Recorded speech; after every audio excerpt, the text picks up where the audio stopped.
Hey, do you prefer to find the joy in life, or do you just want some help with that? If so, you're in the right place. So come on in and join the Joy Bunny clan. This is the My Slice of Life podcast. Welcome to the My Slice of Life podcast with me, Sharon, your very own Highland host, and also one of the last Scots to actually get into Outlander. I've just started watching it and I've got to be honest, I can't get enough. I don't want any spoilers because I'm still on season 1, but I'm just blown away by it, so I had to mention it. But I know that's not why you're here, so I will say no more about it. This season of the podcast is called Let's Get Gardening, not Let's Get Into Outlander, and this week is all about gardening mistakes. What are some of the main ones and how to avoid them? Now, you can't avoid some mistakes. We all make them. We have to, don't we? Because that's the best way to learn sometimes. I mean, I should be an expert by now by the number of mistakes I've made. But I'm not, clearly.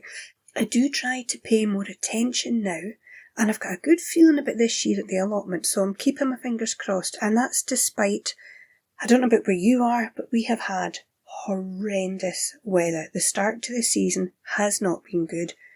The slugs and snails are attacking everybody, but I'm still optimistic. But before we crack on, I would just like to remind you to give the episode a like, leave me a wee comment, spread the word, let's get this podcast growing like a happy wee weed on a sunny hill, and increase the number of joy bunnies everywhere. Thank you.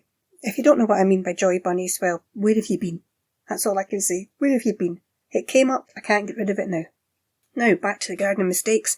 There are plenty to choose from, but I've picked some of the more common ones and ones which are probably the easiest to fix for today's episode. So these are ones, if you've done them, don't worry, you can fix it. Now, they're not in any particular order either, but I am going to start with this one, and I think this is a mistake a lot of us do. Taking on too much. Now, maybe you've taken on a big allotment and you don't actually have time for it. That is a very common mistake on allotments. Luckily, we were able to start with a small one and then progress up to a bigger one. Or trying to get too much done at one time. Like, we're wanting to reinvent the whole garden at once and we just want to do everything all together. But I would say divide any job you've got into smaller, more manageable chunks and work steadily on one at a time. And be realistic. Do you have the time for what it is you're wanting to do?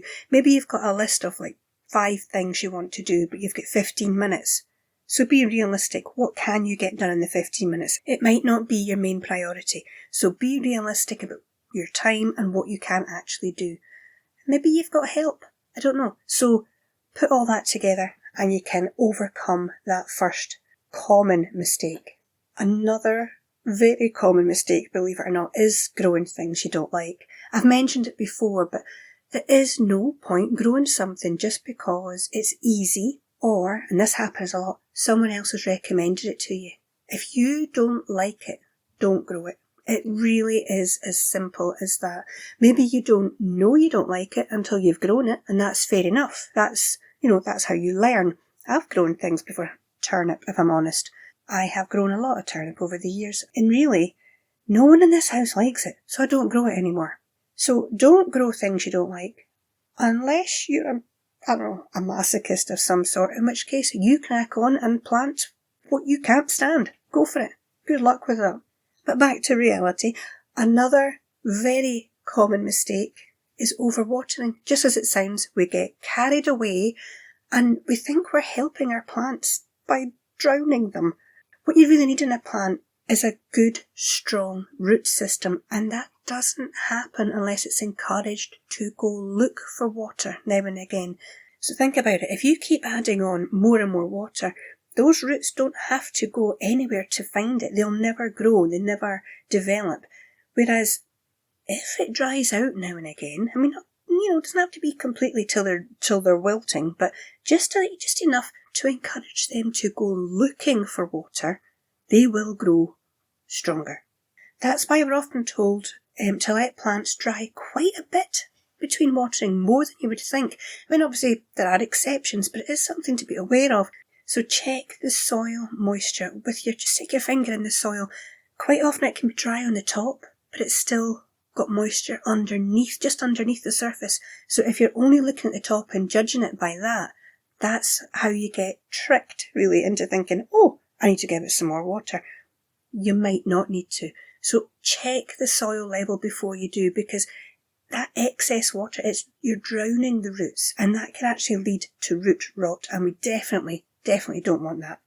Okay, another very easy mistake to make is ignoring sunlight requirements. Hand up, I've done it. It's such an easy one to ignore. I mean, I have been caught out quite a few times with this one. I'm frying shade-loving plants, or I'm putting sun lovers in a shady spot. We've all done it, and it's so simple to fix. Just check the label or look it up. I mean, have a look around your area. What is growing well for others? And don't be afraid to ask either. I mean, if you see someone in their garden and you spot something that's thriving, ask them about it. Most gardeners love to talk plants and share information. It's getting us to shut up that's the problem. So just do that little bit of research on it. Or like I say, if you're trying to grow something but it's not working for you, but you see it thriving in someone else's garden, try and get a chance to say to them, how'd you get it to grow like that? Mine's not doing very well. Boom, you're in. They'll tell you everything. That brings me on to soil health. So many people ignore this, and you know what? It's dawned on me that I feed the soil on the allotment every year, but there are a couple of areas in the garden which I've neglected quite a bit, when it comes to feeding, so I've put that on my list of gardening jobs. I need to get that sorted. Easiest way, use compost to feed the soil, and you don't need as much as you think you do, but it makes a huge difference. Now, if you follow Charles Dowding like I do with his no-dig gardening, if you're in America, you'll know it as no-till. He just feeds his soil once a year with about 2 inches of compost. That's it. Might not even be, sometimes it just gets an inch of compost in places. It's not as much as you think, but do it every year. Ignoring this can really lead to nutrient deficiencies and poor growth, and you don't want that. And you don't actually necessarily need fertilisers. Again, Charles Dowding doesn't use them, except just maybe a little bit of seaweed here and there. He'll tell you to feed the soil because the microbiome in there, that's what you're feeding. And once you've done that, the rest takes care of itself. I still see people on the allotment and they grow year after year and they never feed the soil. They'll put wood chip down on their path, but they're never feeding the soil. The harvest looks really poor, if I'm honest. The weeds are great. The weeds will grow anywhere, but the actual crop they're growing, personally, it just looks like a waste of time to me. So feed your soil, get it as healthy as you can. Your plants really will thank you for it. And speaking of plants, what about this for a gardening mistake? Right plant, maybe. Wrong place. It's funny, I keep seeing on the internet they write things like, wrong plant, wrong place. But I don't agree with that. If you like the plant, but it isn't thriving, it isn't the plant that's wrong. It's the placing, it's the environment that you're asking it to grow in. And again, I'm sorry, but it is worth doing just a little bit of research to find out if they're cold hardy, frost resistant, drought tolerant, wind tolerant. All that kind of thing will help you put your plants in the right place to begin with, and make sure your plant will actually suit your climate. I see a lot of videos on YouTube and they're growing things outdoors and I'm just like, wow, I would never get away with doing that here. Your own climate does make a big difference. And also, check how big your plant will grow before you plant it. I mean, an area can look pretty empty with, say, 2 little pumpkin plants or 2 courgettes, or zucchini as you might call them, but they get really big really quickly. So it's good to know how much space they need, to avoid overcrowding. Plants don't thrive if they can't get the space they need. Some aren't quite so bothered about it, but some definitely are. And if you're going to overcrowd, like your courgettes and things, they're not going to perform well for you. So check how big that plant will grow. Quite often it's surprising how much space they actually need, so it is worth finding that out. And something else which can take up the space and is a very common gardening mistake is not weeding often enough. Guilty. I know I don't do this often enough, but I am working very hard to increase this actually, especially on the allotment where the weeds are they're just too much competition for the veg, and that's what they are. They are competition for your plants. If I'm honest, I'm not so bothered about some of the weeds in the garden because some of them are pretty useful. I mean, I've got dandelions, cleavers, garlic, mustard. They're all useful and they all provide ground cover for me, which I need, until I have something else that I want to plant out there. But that ground cover, it helps keep the neighbours' cats out, as they love nothing more than a nice, clean, weed-free toilet. Need I say more? I leave the weeds in place at the moment. At the front I've got 2 kind of borders, and I will leave my weeds because as long as they're there, the cat can't get in. It's disgusting. That's all I'll say. It is disgusting. The allotment, however, is a different story. I don't get a long growing season really, so I have to do as much as I can to help my plants thrive. And the weeds, like I said, they are just too much competition. So if I can't get an area cleared, I will at least try to get the flowering weeds so they don't get a chance to develop seeds and drop them because, oh yeah, they will. A little bit of wind, those seeds will cover your entire garden. Have you heard the old saying? 1 year seeding, 7 years weeding. Don't forget that. Don't let you see a little weed, right, and it's got flowers on it. That means seeds, that means problems. Get it out. If nothing else, get the flower ones out first. Easiest ways to get them out, it ranges from actually pulling them out, and if you're no dig, I'm finding this year they're much easier to come out. Or you can just hold them, or use mulch of some sort to smother them. Smother those blighters so that they will not thrive and take up nutrients, light, water, space that your plants need. So it is really worth doing, and I'm trying my best this year to get on top of them. Because once they take over and they get a hold, it's much harder to deal with that problem. So again, little and often, get the job done. Now another gardening mistake which I am guilty of, hands up, sowing or planting at the wrong time. Yeah, I've done this too. The panic as the season progresses and I've just discovered some seeds that I didn't start, or something's just sprung into life and I've maybe put the seed in and it didn't show and eventually it comes up and I'm thinking, oh, it's a bit late. But you know what? I've chanced it anyway. I've chanced it. Doesn't work, usually for me. Have you done that? I bet we all have at some time, haven't we? So for this one, I will say trying to sow and plant out at the right time. Sometimes life intervenes and our plans don't work out, so we can try our best to get sowing and planting done at the best, or at least the most opportune times.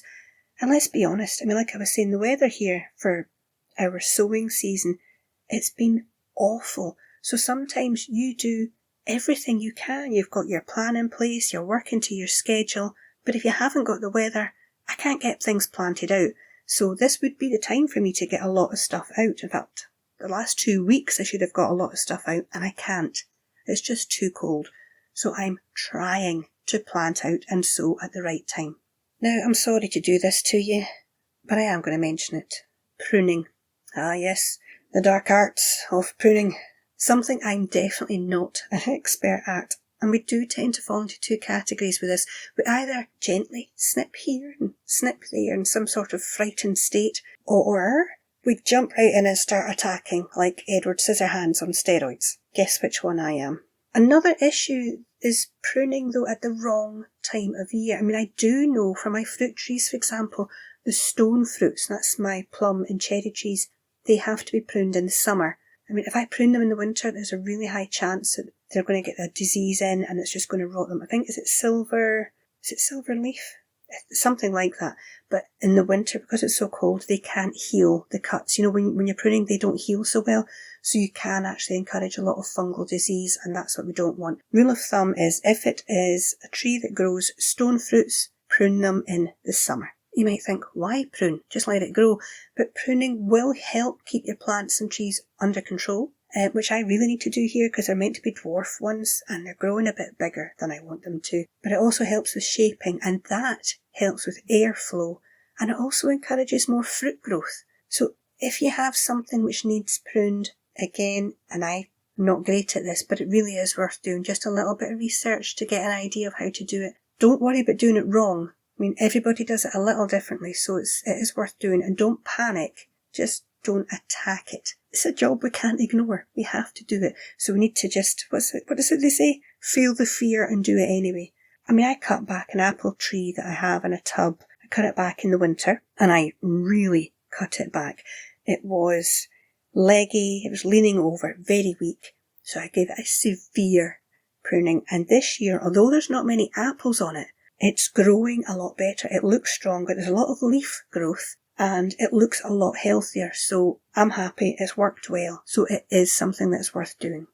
Another garden mistake I do see a lot more on the allotment, I would have to say, is depending on bug sprays or pesticides. I know not everybody grows organic. I mean, this one is probably obvious. I think it's obvious, but it's surprising how many people I still hear saying that they're just going to spray it with this or spray it with that. The thing is, often there will be like a biological control which makes its own way to your plant, so it can help to learn what kind of critters you get in your area, you know, just so you've got an idea of what's going to be coming to attack whatever it is that you're finding on your plants. Or you can buy in some things to help these wee nematodes.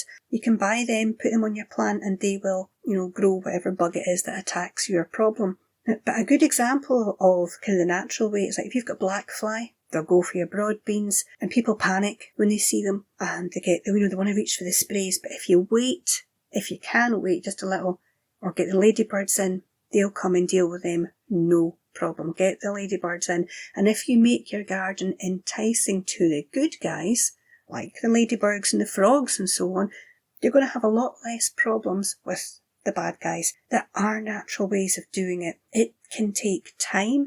If you have never done anything to encourage the good ones, if you've always seen all bugs as a problem, but growing wildflowers, putting in a little pond, all these little things will help.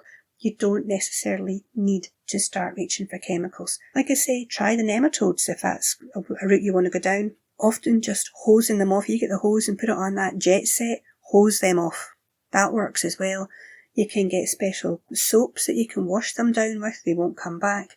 Or just sticky tape. Get a bit of tape and get those bugs off. There's lots of alternatives to sprays and pesticides and all that yucky stuff that really, I don't want that on my plants. I don't think many of us now do, but like I said, I do still hear more people than I should talking about doing that. This next one's really related to the right plant, wrong place. It's linked to that, and it's plant spacing. Because we want to cram in as many plants as we can, don't we? Whatever area we have. And I am pretty guilty of this, more in the garden, because I don't have a huge area, and I'll get a packet of seeds, or I'll find a nice little plant. I think, oh, that'll look nice. And then I'm thinking, where am I going to put it? So I'm cramming it in. Actually, I cut back the grass a little bit more every year to make more space for the plants. Now, having said that, I do need to be more careful about the allotment. I mean, some plants just need more space. Like I said earlier, courgettes get big. But carrots won't grow well if they're too overcrowded. You get these little pathetic, horrible, weedy little things that aren't any use to anybody. Garlic needs its own space. It does not like competition. So there are some which you cannot cram them in. So again, like I was saying, a little thought about how big the plant is going to grow, whether or not they're going to be happy to party with some buddies. All that kind of knowledge will help you grow healthier and happier plants. Because I did mention a couple of episodes ago, some plants are happy to grow with their mates. I talked about multi-sowing. You can multi-sow things like beetroot, onions, leeks. Some plants can cope with it, but there are some plants that just can't, and they want their own space. So again, that is a very common garden mistake, but it is an easy one to fix. And another easy one to fix, I love this term, mulch volcanoes. Have you heard of that? Now we know mulching is good for weed suppression to help keep the moisture in the soil, but a mulch volcano, in case you didn't know, that's when the mulch is piled up and all around the stem, the main stem or the trunk of a plant or a tree. I think trees get this more often than plants. Say you're putting wood chip down and we pile it up round the tree and make sure no weeds get around that trunk, and we just pile it up and it looks like a mulch volcano. But it's better, much better, to mulch it up to the trunk but leave a little gap all the way around it. Because if you do pile that mulch up. Yes, it keeps the moisture in, but that can encourage rot and fungus in the tree or in your plant, and you obviously don't want that. So you want to mulch close, but not too close. You'll be doing a great job just mulching close to it. You don't have to go all the way up and all the way around in a mulch volcano. Let's not have any of them. Another gardening mistake which you might not have considered to be a gardening mistake is not looking after your tools. You know the old saying, look after your tools and they will look after you. I am saying this, and I know full well I have a spade, a fork, and a couple of other things outside in the garden right now. And we had thunder and lightning yesterday. I'm recording this on the 15th of June. We had thunder and lightning yesterday. I keep telling myself though that I'm in the middle of a job, which I am, and I'm going to get back to it any second. So it's just easier for me to leave them there. I know it is easier for me, but I know it's not good for the tools. We have a shed, and I should use it, and there's no excuse, just laziness. I also know I need to clean them up and sharpen a couple of them. I've got shears, which could definitely do with a good clean up and a sharpen. And I've got one of those, the half moon cutters. That is a great tool, very useful for doing my edges, but I do need to take better care of it. I know that myself. So ask yourself and be honest. Do you take care of your tools? Are there any jobs you need to get done to protect them a little better? I'll tell you actually one area that I keep forgetting about, and that's the wooden handles, because they don't all have wooden handles anymore, do they? But I've never treated them with anything to keep them in good condition, so that is something I'll need to get to. And if you're in the same boat, get yourself some linseed oil to give them a good clean and treat them with some of that oil. So that is something that I'll need to get to. I'll be happy knowing if I'm not the only one who is cleaning my wooden handles and oiling them with linseed oil. And that actually brings me on to a gardening mistake I bet you haven't considered. Not looking after yourself. This is a major one. That you've gone out into the garden, you're all full of inspiration and good ideas, and you don't realise how much bending, lifting, twisting that you've done, and then you can't move for 3 days. We've all done it. We soak in the bath, we're in agony, but at the same time we're happy we've got so much done, but we also realise that we should have paced ourselves a bit better. I mean, they recommend warming up before you do any major gardening. Just a bit of stretching can do wonders to prevent injury. Don't forget to wear gloves if you need them, and goggles if you need them. If you're using a wood chipper or you're pruning something, you've got bits flying all over the place, protect your eyes. The bottom line is this. The garden will be there. It isn't going anywhere. So you really don't have to kill yourself looking after it. That's not necessary. So look after yourself. And the final gardening mistake I have for you today is not asking for help. This is actually related to the previous one. I know, you can do it all. You don't need help. But sometimes we do. And we need to ask for it. Because let me tell you one thing I do know. Nobody is going to volunteer to help you out. You need to ask. So if there is something that you really need a hand with, please get the help you need. Don't try to do it yourself and end up injuring yourself or making a total disaster of whatever job it is you're doing. Ask for help if you need it, please. And there you have it, my friends. That is my list of the most common gardening mistakes and how to fix them. So I hope you were taking notes, by the way. There'll be an exam at the end of this. Don't forget to check out the links below. Give me a like and a follow, and I'll be back next week with another topic to encourage us all to get and keep gardening. But until then, you take care of your wee self.